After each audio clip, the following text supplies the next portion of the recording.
ఉమ్మడి మెదక్ జిల్లాలో వర్షాలు దంచుకొడుతున్నాయి. మెదక్ సిద్దిపేట జిల్లాలో భారీ నుండి అతి భారీ వర్షాలు పడుతున్నాయి. మెదక్ జిల్లా సర్దనలో అత్యధికంగా 30.5 సెంటీమీటర్ల వర్షం కురిసింది. నాగ్పూర్ లో 27.6 సెంటీమీటర్లు, చేగుంటలో 22.7, రామాయంపేటలో 20.6 సెంటీమీటర్ల వర్షం పడింది. మెదక్ లో 20.5, సిద్దిపేట జిల్లా కొండపాకలో 18.4, కొడకళ్ళలో 17.8 సెంటీమీటర్ల వర్షం కురిసింది. ఇక జిఆర్ కాలనీ కామారెడ్డిలోని దృశ్యాల్ని మనం చూస్తూ ఉన్నాం. పూర్తిగా నీట మునిగిపోయింది. బిల్డింగ్స్, అదేవిధంగా వాహనాలు ఎక్కడా కూడా కనిపించనంత వర్షపు నీరు, వరద నీరు అక్కడ ముంచెత్తింది. ప్రస్తుతం ఇళ్లల్లోకి కూడా నీళ్లు చేరుతున్న దృశ్యాల్ని మనం చూస్తూ ఉన్నాం. సో కొమరవెల్లిలో 17.3, తుక్కపూర్లో 16.6, గజ్వేల్లో 16 సెంటీమీటర్ల వర్షం కురిసింది.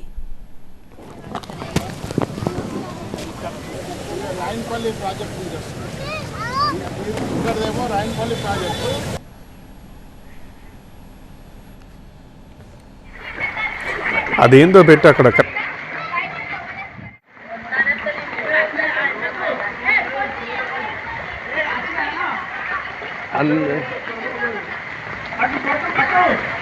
चावल अच्छे हैं ना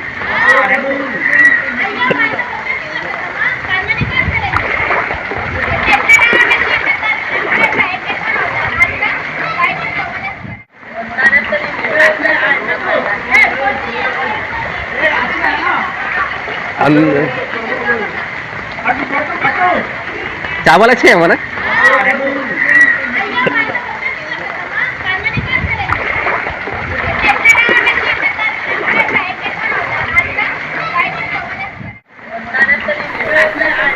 అది మెదక్, సిద్దిపేట, రామాయణపేట, కామారెడ్డి ఎక్కడ చూసినా ఇలాంటి విజువలే మనకు కనిపిస్తోంది. ఎప్పుడు చూడనంత వానలు చూస్తున్నామంటున్నారు, ఇబ్బందులు పడుతున్నామంటున్నారు ప్రతినిధులు. సో ఎక్కడెక్కడ ఎలాంటి పరిస్థితులు ఉన్నాయి అందించడానికి మా రిపోర్టర్లు రెడీగా ఉన్నారు. మెదక్ నుంచి ఎలెందర్ ఉన్నారు, అండ్ రామాయణపేట నుంచి శివతేజ సిద్ధంగా ఉన్నారు, కామారెడ్డి నుంచి దివాకర్ ఉన్నారు, హైదరాబాద్ నుండి శ్రీధర్ కూడా రెడీగా ఉన్నారు. వీళ్ళని అడిగి తెలుసుకుందాం. రైట్, శివతేజ్ దగ్గరికి వెళ్దాం. ముందుగా రామాయణపేటలో శివతేజ, ఏంటి రామాయణపేటలో పరిస్థితి?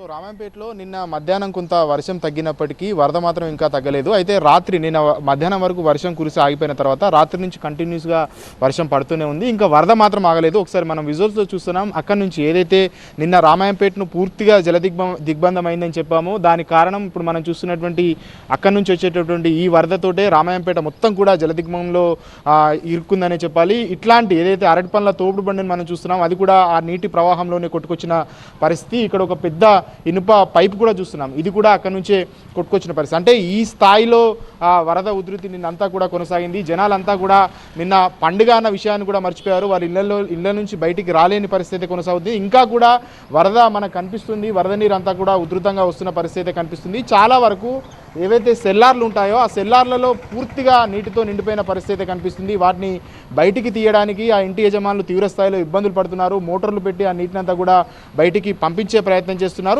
నిన్న మొత్తం కూడా రామాయంపేట పూర్తిగా జలదిగ్బంధంలోనే చిక్కుంది. మళ్ళీ వరదలు ప్రారంభమైన నేపథ్యంలో ఇక్కడ ఉన్నటువంటి స్థానికులంతా కూడా చాలా వరకు భయపడుతున్న పరిస్థితి కనిపిస్తుంది.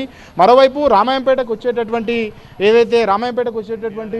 రోడ్లు కూడా అన్ని బ్లాక్ అయిపోయాయి. సిద్దిపేట నుంచి వచ్చేటటువంటి ఆ రోడ్డు కూడా పూర్తిగా బ్లాక్ అయింది. మనం విజువల్స్ చూస్తున్నాం. ఎన్డీఆర్ఎఫ్ బృందం సంబంధించిన వెహికల్ కూడా వచ్చింది. ఇక్కడే ముందస్తు జాగ్రత్తగా, ఎందుకంటే నిన్న మెదక్లో కూడా పెద్ద ఎత్తున వరద రావడంతో అక్కడికి రావడం జరిగింది. వారు కూడా ఇక్కడ రెడీగా ఉన్నారు. కొంతమంది స్థానికులు ఉన్నారు. నిన్నటి నుంచి వీరంతా కూడా ఇబ్బందులు ఎదుర్కొంటున్నారంటూ కూడా మనతో చెప్పుకుంటున్న పరిస్థితి కనిపిస్తుంది. ఇక్కడ మనకు ఒక షాప్ కనిపిస్తుంది. ఇదంతా కూడా సిమెంట్కు సంబంధించినటువంటి షాపు. సిమెంట్ ఇవన్నీ నిన్నంతా కూడా కొట్టుకుపోయిన పరిస్థితి. కొంతమంది బాధితులు మనతో ఉన్నారు. అమ్మ చెప్పండి, నిన్న ఎట్లా ఉంది పరిస్థితి ఇక్కడ?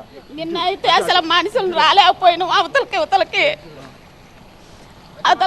రాలేకపోయినాము. 3 లక్షల దాకా లాస్ అయింది సార్. మేము పని చేసుకుంటేనే తినేటట్టు అప్పు తెచ్చి చేసుకున్నాం. ఈ మధ్య అన్నీ కొట్టకపోయినాయి. సాంచాలు 20 పోయినాయి.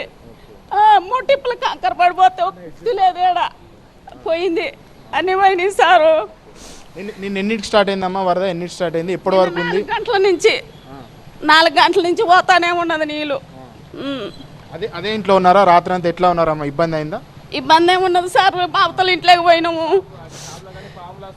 ఒట్టి పాములే, పాములు వస్తున్నాయి, ఎండ్రకాయలు వస్తున్నాయి, మా మా పక్కకు కాలువ పెద్దగా ఉండే 6 ఫీట్ల కాలువ ఉంటే దాన్ని ఒక్క ఫీడ్ చేసిర్రు. మాకు వాటర్ పోక మాకు అండర్గ్రౌండ్లోకి వచ్చి మాకు చాలా ఇబ్బంది అవుతుంది. మాకు ఇండ్లకి ఎక్కడి నుంచో వెనకాల నుంచి అక్కడి నుంచి వచ్చేసి మాకు ఇల్లుకు చాలా ఇబ్బంది అవుతుంది. ఎవరికి చెప్పినా అండర్గ్రౌండ్ తీసేసుకొని అంటారు. ఇల్లు కట్టినప్పటి నుంచి ఉంటే మేము అండర్గ్రౌండ్ తీసేసే వాళ్ళము. 25 సంవత్సరాలు అవుతుంది. 4-5 సంవత్సరాల నుంచి మాకు ఇంటికి చాలా ఇబ్బంది అవుతుంది. మాకు నిన్న పండుగ లెక్క గడవలేదు, ప్రశాంతంగా లేదు. అసలు ఇంట్లో ఎట్లా ఉన్నామో తెలియదు. ఆ నీళ్లు రావడం చూస్తే ఎట్లా అనేది బాగా బాధ అయింది మాకు. నిన్న పండుగ ప్రశాంతత లేదు మాకు ఇంట్లో. ఆ గోడలు కూలిపోవడము ఇట్లా అయితే ఇంట్లోకి కూడా ప్రభావం కదా. ఇంట్లో మనుషులు ఉంటారు కదా, మరి ఎట్లా మా పరిస్థితి ఏంది? నిన్న చూస్తున్నాం మొత్తంగా కూడా వారి కళ్ళల్లో నీళ్లు తిరుగుతున్న పరిస్థితి కనిపిస్తుంది. ఎందుకంటే నిన్నటి నుంచి నిన్న పండుగ వినాయక చవితి, ఆ పండుగ వాతావరణం కూడా మాకు లేదు. ఎందుకంటే ఉదయం 4 గంటల నుంచే వరద ప్రారంభమైంది. ఏ టైంలో ఏమవుతుందో అని ఒక భయాందోళనలో ఉన్నాము సాయంత్రం వరకు కూడాను. ఇప్పుడు కూడా ఇంకా వరద కొనసాగుతుంది. చాలా వరకు వెహికల్స్, వారికి సంబంధించిన ఐటమ్స్ అన్ని కూడా నీళ్ళల్లో కొట్టుకుపోయాయంటూ కూడా వారంతా ఆవేదన వ్యక్తం చేస్తున్నారు. మమ్మల్ని ఆదుకోవాలంటూ కూడా వారు చెప్తున్న పరిస్థితి రామాయపేటలో కనిపిస్తుంది.